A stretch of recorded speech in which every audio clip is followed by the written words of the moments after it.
राधे राधे सभी को। कैसे हैं आप सभी लोग? उम्मीद है सब स्वस्थ होंगे, मस्त होंगे। हम भी यहाँ बढ़िया से हैं। और सुबह के बज चुके हैं 4:30 और तो मैं उठ चुकी हूँ क्योंकि आज मुझे ब्रेकफास्ट बनाना है जल्दी। आज क्योंकि वैष्णवी का तो रोज़ डेली ही सुबह जाना होता है, तो इसके पापा को भी आज जल्दी जाना है, तो थोड़ा सा भागम भाग होगी मॉर्निंग पर क्योंकि थोड़ा सा जल्दी जल्दी काम करना पड़ेगा। और देखिए बाहर अभी बिल्कुल उजाला हुआ नहीं हुआ है, बिल्कुल बस चिड़ियाओं की आवाज़ आ रही है और कुछ नहीं। तो मैं आ गई थी अंदर रूम पर।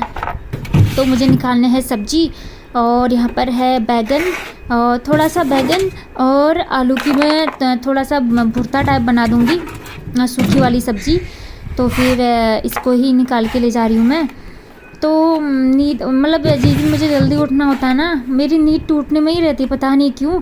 एक बार मेरी 2 बजे टूटी थी, फिर 3 बजे, फिर 4 बजे, फिर 4:30। फिर मैंने सोचा खाली किस लिए सोना, जब उठना ही है, तो फिर मैं उठ गई।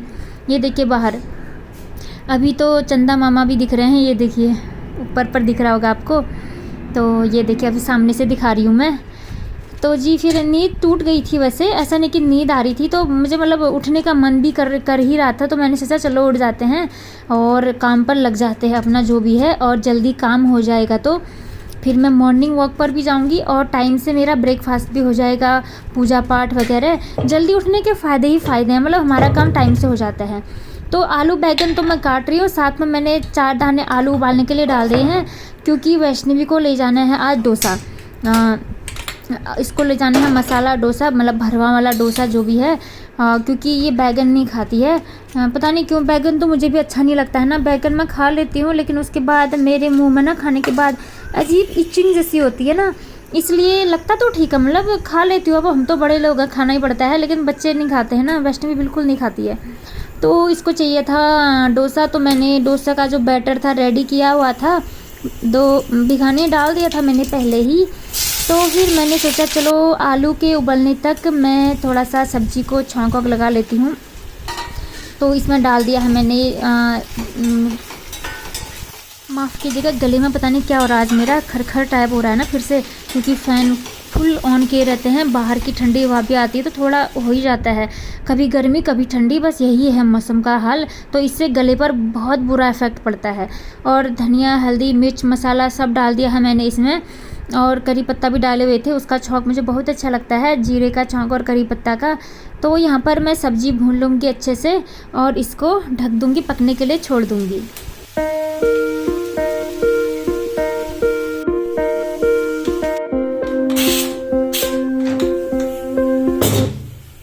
कुकर की मैंने सीटी निकाल दी है, ताकि आलू जल्दी से ठंडे हो जाएंगे ना, जल्दी ठंडे हो जाएंगे तो छीलने में मुझे आसानी रहेगी। और साथ में मैं पानी भी पीते जा रही थी, क्योंकि मैं जब जल्दी उठती हूँ ना मॉर्निंग पर, इसका फ़ायदा उठा लेती हूँ, मैं ढेर सारा पानी पी लेती हूँ। और मॉर्निंग पर हम जितना ज़्यादा पानी पीते हैं ना, हमारे पेट को उतना ज़्यादा रिलैक्स मिलता है। तो मैं खाना भी बनाते जा रही थी और साथ साथ में खूब ढेर सारा पानी भी पीते जा रही थी। फिर दिन भर में हम लोगों का इतना काम रहता है ना, हम भूल जाते हैं, पानी पीना स्किप हो जाता है ना, फिर याद आता है वो, मतलब इतने घंटे वेस्ट चले जाते हैं हमारे।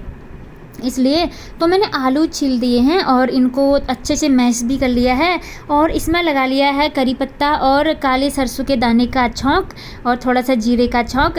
तो इसको हल्के से फ्राई जैसा कर लेंगे, और क्योंकि डोसे के अंदर यही वाला जो मसाला है ना मैं डालूँगी, काफ़ी अच्छा लगता है ये। बस इसमें मैंने कुछ भी नहीं डाला है, बस छौंक लगाया हुआ है जीरे और करी पत्ता का। और यह है डोसा का बैटर। ये देखिए इसमें थोड़ा सा पानी डालने की ज़रूरत है मुझे, तो मैंने डाल दिया था। और अब डालूँगी मैं इसमें नमक। डोसा में पहले ही नमक नहीं डालते हैं, नहीं तो वो ख़राब हो जाता है बैटर, इसलिए जब हमको डोसा बनाना हो उसी वक्त ही डालना चाहिए नमक, उससे पहले नहीं तो खमीर अच्छा सा नहीं जमता है। तो तवे में मैंने छींटे मार लिए हैं पानी के, और जैसे ही पानी के छींटे मारेंगे तवे को कपड़े से घिस लेंगे, फिर तुरंत डोसा का जो बैटर है डाल देंगे और हल्के हाथ से इसको स्प्रेड कर देंगे। ये मेरा ग्लास है ना, ग्लास से स्प्रेड कर रही हूँ मैं। तो काफ़ी अच्छे बनते हैं, और मसाला डोसा मुझे भी काफ़ी अच्छा लगता है। जब इसको खाते हैं ना बहुत अच्छा लगता है सच में, इसलिए वैष्णवी को बहुत ज़्यादा पसंद है। वो बहुत ज़्यादा चूज़ी है मेरी बेटी, मतलब उसको अच्छी चीज़ें ही पसंद आती हैं, ऐसा खाना बिल्कुल नहीं खाती है वो। और यहाँ पर ये मिर्च आ रहा था, मैंने मिर्च का भी तड़का लगाया हुआ था ना, तो मिर्च मैं हटा दूँगी, क्योंकि बच्चों को मिर्च लग जाती है ना, तो मिर्च नहीं खाएगी वो, तो जो हम अपने लिए बनाएंगे उसमें डाल दूँगी। फिर इसका तला अच्छे से सिकने लग गया था, हल्का सा ब्राउन और ब्राउन कलर आने लग गया था ना, तो मैंने इसके ऊपर में जो मैंने मिक्सचर बनाया था ना आलू का, तो वो डाल दिया है और ऊपर से सॉस भी डाल दिया है। अब इसको मैं हाथ से ही घुमा देती हूँ, ठीक है, क्योंकि आप लोग ऐसा मत करना, क्योंकि कहीं हाथ जल ना जाए, इसलिए डर रहता है। लोग, मुझे आदत है, हम पहाड़ी लोग ना ऐसी चीज़ों में एक्सपर्ट होते हैं, क्योंकि हम मतलब बचपन से आदत होती है ना, हम लोग की हार्ड लाइफ होती है पहाड़ों की, तो मैं हाथ से ही कर लेती हूँ। वैसे आप लोग ऐसा ट्राई मत करिएगा, कहीं हाथ गर्मी लगेगी तो ना, तो ठीक नहीं रहता है ना, इसलिए।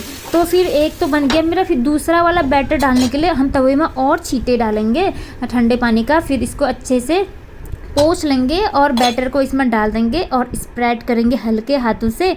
बस इसको हल्का सा ब्राउन होगा, तो जैसे ये हल्का सा ब्राउन होने लगेगा तो जो भी मसाला हमने रेडी किया है इसके ऊपर डाल देंगे और सॉस वगैरह जो भी आप डालना चाहते हो वो डाल देंगे। बस मेरे 2 डोसे तैयार हो गए हैं। तो जितना मैंने बैटर बनाया है ना, अभी ये सारा बना लूँगी मैं इसी वक्त, क्योंकि इसमें नमक डला हुआ है। अगर सारे बैटर में नमक नहीं डला है तो हम थोड़ी देर के लिए और रख सकते हैं इसको, तो मैंने सारा बना दिया है। तो फिर अब मैं इसको वैष्णवी के टिफ़िन में रख दूँगी, कट करके ही रखूँगी, क्योंकि टिफ़िन इतना बड़ा नहीं होता है, क्योंकि डोसे बड़े बड़े बनते हैं। थोड़ा एक्स्ट्रा रख दिया था, क्योंकि वैष्णवी बोली थी मेरे फ्रेंड लोग भी मांगते हैं, तो मैंने छोटे छोटे कट करके एक्स्ट्रा 1-2 पीस और रख दिए थे। और फ्रूट ब्रेक के लिए मैंने संतरा रख दिया है इसके लिए। तो जी एक टिफ़िन तो मेरा हो गया है रेडी वैष्णवी का। अब दूसरा टिफ़िन मुझे रेडी करना है इसके पापा का, और इनको तो भाई चाहिए प्रॉपर खाना, रोटी सब्जी मेरी बन रही है दूसरे वाले चूल्हे पर। अब मैं यहाँ पर रोटी डाल दूँगी, क्योंकि इसके पापा है ना, ये लोग ग्रुप में खाते हैं ना खाना, तो सब लोग कुछ ना कुछ लाते ही रहते हैं, तो ये रोटी ही ले जाते हैं मैक्सिमम। तो जी यहाँ पर रोटी सब बन रहा है। और पता है यहाँ पर खड़े खड़े पता नहीं 4:30 से मतलब मैं इतनी चीज़ें रेडी कर रही हूँ ना, कमर इतनी थक गई है अब तो सच में नींद जैसी आने को भी है, कभी कभी हो जाता है ना ऐसा। तो जी मेरे कोई सब्सक्राइबर पूछ रहे थे ना, पतिदेव को आप नहीं लेते हो ब्लॉग में, तो जी अब इसके लिए तो क्या कहूँ मैं। अब ऐसा है ना कि कुछ रूल्स और रेगुलेशंस हैं जिनकी वजह से उनको ब्लॉग में नहीं आने पड़ते हैं। फिर नंबर 1 पॉइंट तो ये हो गया। नंबर दूसरा पॉइंट है अपनी चॉइस। जैसे मुझे ब्लॉगिंग करना पसंद है, वीडियो में आना पसंद है, उनको पसंद नहीं है, वो सोशल मीडिया में बहुत कम एक्टिव रहते हैं। हम लोगों का ऐसा ही है, जैसे कि कुछ कपल्स होते हैं एकदम फ़ोटोज़ मतलब एकदम क्लोज़ होकर मतलब बहुत कुछ एक्स्ट्रा जैसा करते हैं, मतलब उनकी चॉइस है, ऐसा कुछ नहीं है, अपनी अपनी चॉइस होती है। तो हम लोग ऐसा नहीं है, हम लोग बहुत सिंपल हैं, मतलब हम नॉर्मल लाइफ जीते हैं बस। ठीक है, जैसा भी है परमपिता परमेश्वर की कृपा है। वैसे तो हमारा लक्ष्य होना चाहिए शांति की ओर, तो हाँ, जैसे ही घर में शांति का माहौल हो ना, मैं वही करती हूँ। तो इसलिए मैं उनको बिल्कुल भी प्रेशर नहीं डालती हूँ कि आप मेरे व्लॉग में आइए, मेरे साथ खड़े हो और मेरे साथ मस्ती करो व्लॉग में। ऐसा कुछ भी नहीं है भाई, इंसान की अपनी अपनी चॉइस है, अपने अपने थॉट्स होते हैं। मेरे अलग थिंकिंग है, उनकी अलग थिंकिंग है, बस विचारों का ना जो मेल जोल है वो होना चाहिए, जिससे घर में बिल्कुल शांति रहे। अगर घर में शांति रहेगी ना तो इसका इफ़ेक्ट बच्चों पर पड़ेगा, अगर घर में अशांति रहेगी तो इसका असर भी बच्चों पर पड़ेगा, बच्चे चिड़चिड़े होने लगते हैं। इसलिए है ना, जब से मैं माँ बनी हूँ ना, मैंने मतलब भगवान ने इतनी ज़्यादा सहन शक्ति दे दी है ना मुझ में, मैं इसके लिए बहुत बहुत धन्यवाद करती हूँ अपने परमपिता परमेश्वर का। बहुत कृपा है उनकी हम पर। हम तो न जाने कितनी गलतियाँ करते हैं लाइफ में, फिर भी बहुत कृपा है उनकी हम पर, बहुत ज़्यादा। तो जी लगता है आपको आंसर मिल ही गया होगा।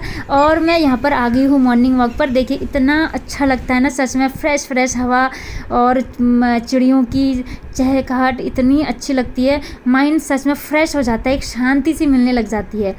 तो जी आ गई हूँ मैं अब मॉर्निंग वॉक करके। इतनी थकान लग गई थी ना, और विटामिन डी भी भरपूर मात्रा में ले ली है मैंने, क्योंकि सनलाइट खूब तेज़ सनलाइट आई हुई है इस टाइम पर, और ज़रूरी भी था। तो जी बस यही था। अब देखते हैं आगे क्या क्या काम होता है। उम्मीद है आपको मेरे मतलब आपको जो आपका क्वेश्चन था उसका रिप्लाई मिल गया होगा। इन फ्यूचर वो आ सकते हैं ब्लॉग में, देखो कब आते हैं, अब वो तो उन्हीं पर डिपेंड करता है। ऐसा नहीं है कि कभी नहीं आएंगे, आएंगे, बस अभी थोड़ा सा वही है ना कि थोड़ा सा कुछ रूल्स हैं उनके, जॉब है जो, तो इसकी वजह से वो अभी नहीं आते हैं, और ऐसा होना भी चाहिए। जैसे कि हम स्पिरिचुअलिटी की ओर हैं तो हम लोग स्पिरिचुअलिटी तो यही कहती है ना कि जो भी हमें हमारे लिए रूल्स होते हैं हमको उनको ज़रूर फॉलो करना चाहिए, हमें किसी भी रूल्स को नहीं तोड़ना चाहिए। इसलिए बस यही है। तो फिर अगर हम जो भी रूल्स फॉलो करेंगे तो हमारे बच्चे भी वही फॉलो करेंगे ना, इसलिए। तो इन फ्यूचर ज़रूर आएंगे, ऐसा नहीं है कि नहीं आएंगे, तो तब आपसे मुलाकात हो जाएगी। तो जी यहाँ पर अब मैं आ गई हूँ गार्डन पर। गार्डन तो क्या, बस छोटे मोटे गमले हैं, इसके पापा लाए हुए थे तो इसमें प्लांट वगैरह लगाए हुए हैं हमने। अभी थोड़े ही लगाए हुए हैं, 1-2 प्लांट और लाने हैं। ये सदाबहार के मिल गए थे हमको तो लगा लिया है मैंने। थोड़ा सा मैं इनमें खाद डाल ली हूँ अब, तो देखो ग्रो होते हैं कि नहीं होते हैं, देखो कैसा होता है आप लोग के साथ मैं शेयर करूँगी। क्योंकि धूप बहुत ज़्यादा है, वैसे मैं इनको शैडो में रखूँगी, छाया में रखूँगी थोड़ी देर। जब सनलाइट तेज़ हो जाएगी ना तो मैं इनको सनलाइट से थोड़ा बचाऊँगी अभी, क्योंकि नहीं तो गर्मी बहुत है, पेड़ मुरझा जाते हैं इसलिए। तो मुझे गार्डन में ना सच में बहुत अच्छा लगता है। मैं तो सोचती हूँ मेरा जब भी घर हो ना बहुत बड़ा गार्डन हो, मुझे प्लांटिंग करना इतना बहुत ज़्यादा शौक़ है। अब हम पहाड़ों से भी है ना, तो हम हमेशा बचपन से ही हरे भरे वादियों में रहने के आदी हैं और सब कुछ हरा भरा ही देखा है। तो एकदम से जब से हम बाहर साइड रहने लगे हैं तो यहाँ थोड़ा अजीब सा भी लगता था हमको। अब तो खैर आदत हो गई है, ढलना पड़ता है भाई माहौल के अनुसार, तो ढल ही जाते हैं। लेकिन कोशिश करते हैं जहाँ भी रहें, भले छोटी सी बालकनी हो वहाँ पर हरियाली ज़रूर लाएं हम लोग। प्रकृति मैया की गोद है ना जो, इसमें बहुत सुकून और शांति मिलती है। हमारी लाइफ में भी टेंशन होते हैं, कभी कुछ कितनी चीज़ें हो जाती हैं, लेकिन जब एक सुकून का पल होता है यहाँ पर बैठते हैं हम प्रकृति मैया की गोद में ना, बहुत आराम मिलता है। इससे माइंड पर भी बहुत रिलैक्स होता है। तो जी मैं नहा धोकर आ गई हूँ और बालकनी मैंने पानी से वॉश कर लिया है। अंदर झाड़ू पोछा नहीं करूँगी क्योंकि आज बृहस्पतिवार है तो वो मैं अवॉइड ही करती हूँ। और अब मेरी पूजा पाठ हो गई है। यहाँ पर मैंने थोड़ा सा मिट्टी का हो गया था ना थोड़ा, तो यहाँ पर मैंने पानी डाल दिया है बस, और अंदर रूम में नहीं किया है आज, अब सीधे कल ही करूँगी मैं। तो तुलसी माता जी को मैंने जल चढ़ा दिया है और अंदर की पूजा पाठ मेरी संपूर्ण हो गई है। और यहाँ पर मैं धूप दिया बत्ती वगैरह सब लगा दूँगी। और सच में जितने मेरे प्लांट सब बड़े हो जाएंगे ना कितना अच्छा लगेगा यहाँ पर। सच में मैं उसी दिन का वेट कर रही हूँ। तो देखो कब निकलते हैं इसमें अच्छे से प्लांट ग्रो कब होते हैं। तो जी हर सुबह शाम बस भगवान जी का धन्यवाद करती हूँ, ऐसे ही माँ प्रकृति मैया का। इन्हीं की कृपा से सब कुछ है हमारे पास, खाना है, रहना पीना सब कुछ, हवा पानी है, सांस लेने को हवा मिल रही है। इसलिए इन चीज़ों को ना धन्यवाद देना बहुत ज़रूरी है, बहुत बहुत ज़रूरी है, क्योंकि इनके बिना हमारी लाइफ तो अधूरी ही है। तो जी यहाँ पर पूजा पाठ होती है मेरी संपूर्ण। अब देखिए मेरा जो बालकनी है उसका नज़ारा थोड़ा सा।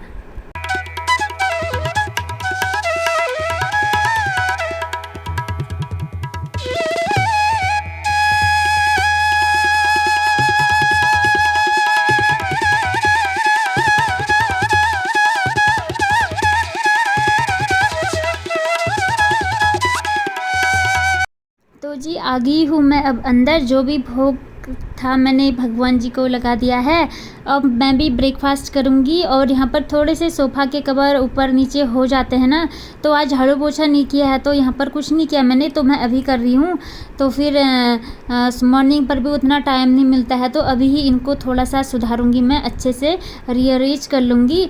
सामान थोड़ा आगे पीछे हो ही जाता है ना, क्योंकि पूरे दिन तो टाइम नहीं मिलता है कि सुधारते रहें, तो एक टाइम मिलता है तो कर लेती हूँ। यहाँ पर आयरन किए थे मैंने कपड़ों पर, तो आयरन को उसकी जगह पर रख दूँगी।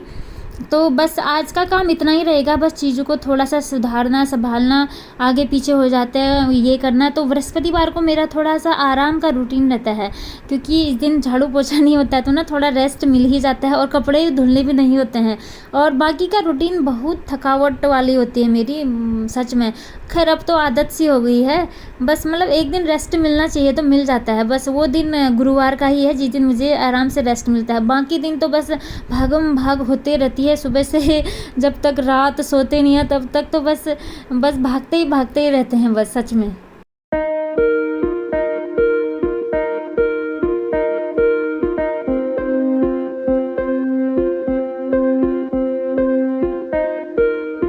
मैंने खिड़की दरवाजे सब बंद कर दिए हैं अब, क्योंकि अब टाइम थोड़ा ज़्यादा हो ही गया है।